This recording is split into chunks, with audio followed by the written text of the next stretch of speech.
Parallelism. Earlier in this chapter, we learned that increasing sentence variety adds interest to a piece of writing and makes the reading process more enjoyable for others. Using a mixture of sentence length and patterns throughout an essay is an important writing technique. However, it is equally important to avoid introducing variation within individual sentences. A strong sentence is composed of balanced parts that have all the same structure. In this section, we will examine how to create a balanced sentence structure by using parallelism. Parallelism is the use of similar structure in related words, structures, or phrases. It creates a sense of rhythm and balance within a sentence. As readers, we often correct faulty parallelism, a lack of parallel structure, intuitively because an unbalanced sentence sounds awkward and poorly constructed. Read the following sentences aloud. Faulty parallelism. Kelly had to iron, do the washing and shopping before her parents arrived. Faulty parallelism. Driving a car requires coordination, patience, and to have good eyesight. Faulty parallelism. Allie prefers jeans to wearing a suit. All of these sentences contain faulty parallelism. Although they are factually correct, the construction is clunky and confusing. In the first example, 3 different verb forms are used. In the second and third examples, the writer begins each sentence by using a noun, coordination, jeans, but ends with a phrase to have good eyesight wearing a suit. Now read these same sentences that have parallelism. Correct parallelism. Kelly had to do the ironing, washing, and shopping before her parents arrived. Correct parallelism. Driving a car requires coordination, patience, and good eyesight. Correct parallelism. Allie prefers wearing jeans to wearing a suit. And so why are these parallel and these are not? And so Kelly had to run, do the washing. So here, in order to make this is ing, washing, shopping. So therefore, to make this parallel, you got to make this ironing. So Kelly did the ironing, washing, and shopping. Then it would be parallel. Here, to make this parallel, you have to make all of these to be noun, noun, and noun. So you have to get rid of all of this. So noun, coordination, noun, patience, noun, eyesight. So you would say driving a car requires coordination, patience, good eyesight. Here you have, it's not parallel because you have wearing a suit, so then you should have wearing jeans. So therefore, Allie prefers wearing jeans to wearing a suit. And so this is how you make your sentences parallel. And when these sentences are written using parallel structure, they sound more aesthetically pleasing because they are balanced. Repetition of grammatical construction also minimizes the amount of work the reader has to do to decode the sentence. This enables the reader to focus on the main idea in the sentence and not how the sentence is put together. Tip: a simple way to check for parallelism in your writing is to make sure you have paired nouns with nouns, verbs with verbs, prepositional phrases with prepositional phrases, and so on. Underline each element in a sentence and check that the corresponding element uses the same grammatical form. When you creating parallelism using coordinating conjunctions. When you connect 2 sentences or 2 clauses using a coordinating conjunction, make sure that the same grammatical structure is used on each side of the conjunction. Faulty parallelism. When I walk the dog, I like to listen to the music and talking to friends on the phone. That's wrong. Correct would be, when I walk the dog, I like listening to music and talking to friends. So here you have an infinitive and the gerund. So either you say, I like to listen to music and to talk to friends, or I like listening to music and talking to friends. So either you have two infinitives here, or you have two gerunds here. So you can't mix and match infinitives and gerunds together in the same sentence because you end up with faulty, faulty parallelism. So the first sentence uses two different verb forms, to listen, talking, and in the second sentence, the grammatical construction on each side of the coordinating conjunction and is the same, creating a parallel sentence. The same technique should be used for joining items or lists in a series. Faulty parallelism. This committee needs to decide whether the company should reduce its workforce, cut its benefits, lowering worker wages. Correct parallelism.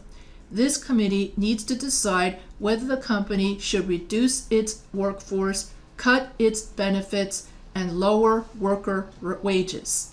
The first sentence contains two items that use the same verb construction, reduce and cut, and a third item that uses a different verb construction, which is a gerund. So either you go gerund, gerund, and gerund, that's correct parallelism, and then faulty parallelism would be infinitive, infinitive, gerund, or gerund, gerund, infinitive.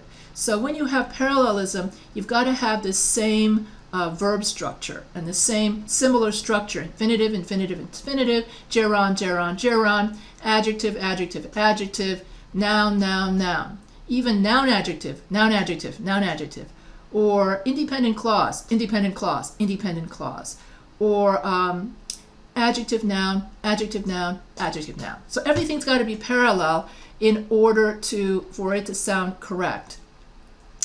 When you are making a comparison, the two items being compared should have parallel structure. Comparing two items without using parallel structure can lead to confusion about what is being compared. Comparisons frequently use the words then or as, and the items on each side of these comparison words should be parallel.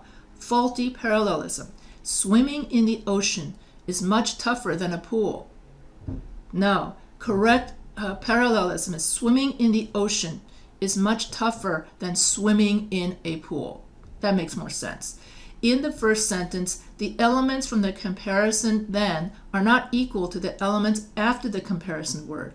It appears that the writer is comparing an action swimming with a noun, a pool. In the second sentence, the writer uses the same grammatical construction to create a parallel structure. This clarifies that an action is being compared with another action. To correct some instances of faulty parallelism, it may be necessary to add or delete words in a sentence. Faulty parallelism. A brisk run or a brisk walk is as beneficial as going for a run. Correct parallelism. Going for a brisk walk is as beneficial to your health as going for a run. In this example, it is necessary to add the verb phrase going for to the sentence in order to clarify that the act of walking is being compared to the act of running. A correlative conjunction is a paired conjunction that connects two equal parts of a sentence and shows the relationship between them. Common correlative conjunctions include either or, not only but also, neither nor, whether or, rather than, both and. Correlative conjunctions should follow the same grammatical structure to create a parallel sentence. Take a look at the following example. Faulty parallelism. We can neither wait for something to happen, nor can we take evasive action. And so, correct parallelism, we can neither wait for something to happen nor take evasive action. When using a correlative conjunction, the words, phrases, or clauses following each part should be parallel. In the first sentence, the construction of the second part does not match the construction of the first part. In the second sentence, omitting needless words and matching verb construction creates a parallel structure. Sometimes rearranging a sentence corrects faulty parallelism. Faulty parallelism. It was both a long movie and poorly written. Correct parallelism. The movie was both long and poorly written. Tips. To see examples of parallelism in use, read some of the great historical speeches by people like Abraham Lincoln and Martin Luther King. Notice how they use parallel structures to emphasize important points and to create a smooth, easily understandable oration. And so you should listen to I Have a Dream, because Martin Luther King was a brilliant writer. Speechwriters use parallelism not only within sentences, but also throughout paragraphs and beyond. Repeating particular key phrases throughout a speech is an effective way of tying a paragraph together as a cohesive whole and creating a sense of importance. This technique can be adapted to any piece of writing, but it may be especially useful for creating a proposal or other type of persuasive workplace document.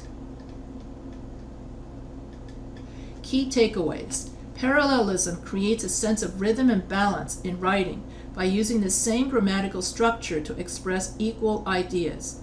Faulty parallelism occurs when elements of a sentence are not balanced, causing the sentence to sound clunky and awkward. Parallelism may be created by connecting two clauses or making a list using coordinating conjunctions by comparing two items using than or as, or by connecting two parts of a sentence using correlative conjunctions. And so if you enjoyed this video, feel free to subscribe to my Professor H writing channel. And if you have any questions, feel free to email me at any time.